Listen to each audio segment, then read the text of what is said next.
թե քննադատում ես Փաշինյանին, նշանակում է, որ դու նախկինների կողմնակից ես։ Ոչ, ես Հայաստանի կողմից եմ, ես ճշմարտության կողմից եմ, իսկ ճշմարտությունը այն է, որ մեզ վաճառում են եւ հները, եւ նորերը։ Փաշինյանը բարեպոկից չէ, նա հանձնող է, նա հանձնել է ոչ միայն հողը, նա հանձնել է մարդկանց, ստորագրել է ժպիտով, արդարացրել է սցենարով, ամեն ինչ խաղաղության համար, որը իրականում չկա։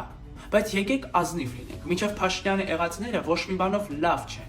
Նրանք, որոնք տարիներով թալանել են երկիրը եւ աղքատության մեջ են թողել ժողովրդին, նույն դավաճանը։ Պարզապես դավաճանության ոճը ուրիշ է, բայց ընդույնը նույնը, ամեն ինչ իրանց համար, ոչ մեզ։ Նրանցից ոչ մեկը պատասխանություն չի կրել, ոչ մեկ։ Մենք ապրել ենք մի երկրում, որտեղ իշխանությունը չի վախենում ժողովրդից, ոչ մեկ դավաճանության համար չի դատվում։ Սա կրկես է, եւ ժամանակը դուրս գալ դայլիճից այս կրկեսի։